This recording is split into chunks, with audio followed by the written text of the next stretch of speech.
வணக்கம் மக்களே, நான் தான் உங்களோட சஞ்சனா ஃப்ரம் அரசியல் ரிப்போர்ட்டர் சேனல். இன்னைக்கு நம்ம என்ன பார்க்க போறோம் அப்படின்னு கேட்டிங்கன்னா, லால் சலாம் மூவியோட ரிவ்யூ தான் பார்க்க போறோம். ஸோ பேசிக்காக இந்த ரிவ்யூ வந்து ரொம்ப ஜென்யூனான ரிவ்யூ, அதுவும் பீப்புள் மத்தியில் பேசப்படுற ஒரு ரிவ்யூ தான் நான் உங்ககிட்ட சொல்ல போகிறேன். ஸோ ஃபர்ஸ்ட் ஆஃப் ஆல் நம்ம நல்லதுலேருந்து ஸ்டார்ட் பண்ணலாம். ஏஆர் ரஹ்மானோட பிஜிஎம் சொல்லவே வேண்டாம், ரொம்ப நல்லா இருந்தது. பிஜிஎம் வந்து சூப்பராக செட் ஆச்சு. நெக்ஸ்ட்டு நம்மளோட ரஜினிகாந்த் சரோட ஆக்டிங் வந்து ரொம்பவே நல்லா இருந்துச்சு. கூஸ் பம்ப்ஸ் கொடுக்குற மாதிரி நிறைய சீன்ஸ் வந்து இருந்தது. அதுக்கப்புறமா நம்ம விஷ்ணு சரி, விக்ராந்த் சரி, அவங்களோட ஆக்டிங் எல்லாமே சூப்பராக பண்ணியிருந்தாங்க. ஆனால் விக்ராந்துக்கு வந்து அவ்வளோவா ரோல் தரலையோ அப்படின்ற மாதிரி எல்லாருக்கும் ஃபீல் ஆச்சு. அதுக்கப்புறமா டைலாக்ஸ், இந்த படத்தில் இருக்க டைலாக்ஸ் எல்லாமே ரொம்ப கிளம்ஸியாக இல்லாமல் சூப்பராக அரேஞ்சாக இருந்துச்சு. ஸோ பார்க்குறவங்களுக்கு நல்லாவே லைக் மனசில் போய் பதிகிற மாதிரி நல்ல நல்ல டைலாக்ஸ்லாம் இருந்தது. அதுக்கப்புறமா இந்த ஸ்டோரி நரேஷன் வந்து நடுவில் நடக்கும்.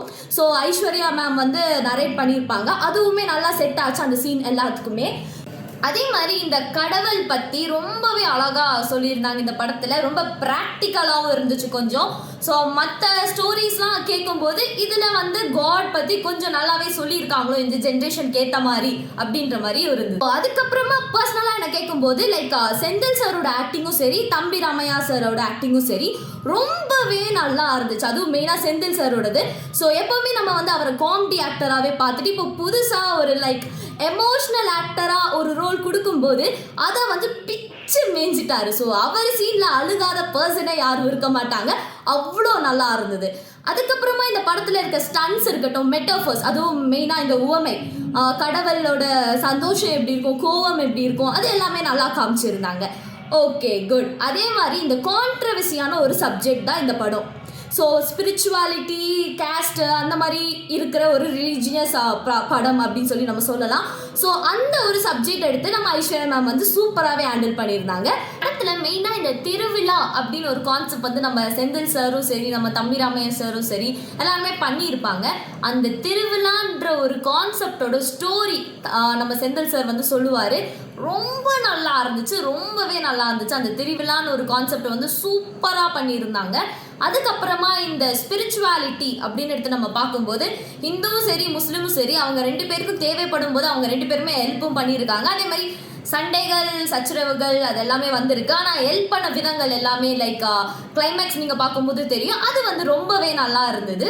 இப்போ நம்ம டிமெரிட்ஸ்குள்ளே போகலாம். ஸோ ஃபர்ஸ்ட் டிமெரிட் என்னதுன்னு சொல்லி என்கிட்ட கேட்டிங்கன்னா, ஸோ மக்கள் மத்தியில் எல்லாருமே ரஜினிகாந்த் வந்து ஒரு ஸ்பெஷல் கெஸ்ட் ரோல் மாதிரி பண்ணுவார், கொஞ்சமாக வந்துட்டு போவார், அந்த மாதிரி தான் எல்லாரும் சொல்லியிருந்தாங்க. ஆனால் இவர் வந்து படம் ஃபுல்லாகவே வந்த மாதிரி தான் எல்லாருக்கும் ஃபீல் ஆச்சு. ஸோ எதுக்காக அவர் கெஸ்ட் ரோல், கெஸ்ட் அப்பீரியன்ஸ் அப்படின்னு சொல்லி சொன்னாங்கன்னு சொல்லி யாருக்கும் தெரியல. மேபி ஹைப் கிரியேட் பண்ணுறதுக்காக அப்படி சொன்னாங்களான்னு சொல்லி யாருக்கும் தெரியல. ஸோ ஆனால் பேசிக்காக ரஜினி சார் வந்து படம் ஃபுல்லாகவே வந்திருக்காரு. ஸோ அதையும் தாண்டி நெக்ஸ்ட் எடிட்டிங் வந்து அவ்வளோ அப் டு த லெவல் இல்லை. பிகாஸ் கட்ஸ் எல்லாமே ஸ்மூத்தாகவே இல்லை. ஸோ அது அந்த பேசிஸில் பார்த்தோன்னா எடிட்டிங் வந்து அவ்வளோ நல்லா இல்லை, கொஞ்சம் நல்லா பண்ணியிருக்கலாமோ அப்படின்னு சொல்லி நம்ம பார்க்கலாம். So next first of of the movie வந்து எப்படி இருந்துச்சுன்னா ரொம்ப லேகிங்காக இருந்துச்சு. எப்படா இன்டர்வல் வரும்ன்ற மாதிரி எல்லாருக்குமே ஃபீல் ஆச்சு. ஃபர்ஸ்ட் ஆஃப் வந்து ரொம்பவே லேகிங்காக இருந்தது. அதுக்கப்புறமா செகண்ட் ஆஃப் எடுத்து நம்ம பார்த்தோன்னா செகண்ட் ஆஃப் ஸ்டார்டிங்கில் கொஞ்சம் லேகாக இருந்தாலும் போக போக நல்லா பிக்கப் பண்ணி நம்ம ஸ்டோரிக்குள்ளே போயிட்டோம்னு சொல்லி நம்ம சொல்லலாம். ஸோ செகண்ட் ஆஃப் வந்து வர்த் when compared to first off. ஓகேவா? அடுத்தடுத்து வர சீன்ஸ் எல்லாமே ரொம்பவே ப்ரெடிக்டபிளாக இருந்துச்சு. ஸோ அடுத்த சீன் இதுதான் வரப்போகுது, இதுதான் நடக்க போகுது அப்படின்னு சொல்லி நம்ம படம் பார்க்கும்போது நம்மளே கெஸ் பண்ணுற மாதிரி இருந்தது. அதுக்கப்புறமா வில்லன்ஸ் வந்து இந்த படத்தில் ரொம்ப ஸ்ட்ராங்காகவே இல்லை. ஸோ ஏதோ பேருக்கு வில்லன் வச்ச மாதிரி இருந்துச்சு. ஸோ வில்லன் வந்து பெருசாக நம்ம மனசில் பிடிச்ச மாதிரி எந்த ரோலும் இல்லை. அதுக்கப்புறமா இந்த வை பிளட் சேம் பிளட் அந்த டைலாக் வந்து நான் ஏன் சொல்கிறேன்னு உங்கள் எல்லாருக்கும் தெரியும். அந்த படம் பார்த்தீங்கன்னா அகெயின் நம்ம மணிரத்னம் படத்தில் பார்த்த அதே டைலாக் வந்து ரிப்பீட் ஆகுற மாதிரியே ஃபீல் ஆகிருந்தது.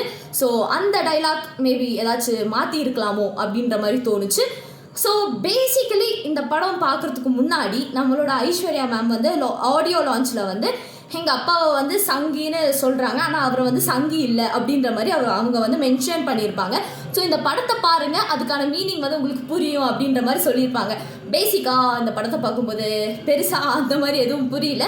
ஸோ இந்து முஸ்லீமோட ஃப்ரெண்ட்ஷிப் மாதிரி காமிச்சிருப்பாங்க. பட் அவ்வளோவா மனசில் பதிகிற மாதிரி எந்த சீன்ஸும் அவ்வளோ பெருசாக இல்லை அப்படின்னு சொல்லி நம்ம சொல்லலாம். ஸோ இந்த படம் பேசிக்கிட்டே இருக்கும்போது மேம் ஒரு விஷயத்தை நீங்கள் மிஸ் பண்ணிட்டீங்களே அப்படின்னு சொல்லி என்கிட்ட கேட்பீங்க. ஸோ ஆஃப்கோர்ஸ் நம்மளோட ஹீரோயின் தான். நான் ஏன் அவங்கள பற்றி பெருசாக பேசலைன்னா பிகாஸ் அவங்க மூவியில் பெருசாக எதுவுமே இல்லை. ஸோ வந்தாங்க போனாங்க, எப்போ வந்தாங்க எப்போ போனாங்கன்னே தெரியாது. ஸோ பேசிக்காக இதுதான் நம்ம லால் சலாம் மூவியோட ரிவ்யூ. நீங்கள் என்னென்னலாம் நினைக்கிறீங்கன்னு சொல்லி கமெண்ட் செக்ஷனில் கமெண்ட் பண்ணுங்கள். ஸோ அதே மாதிரி மறக்காமல் இந்த வீடியோக்கு லைக்கும் பண்ணிவிடுங்க, சப்ஸ்கிரைப் பண்ணவும் மறந்துடாதீங்க. ஸோ அடுத்த வீடியோவில் நம்ம பார்க்கலாம். பாய்.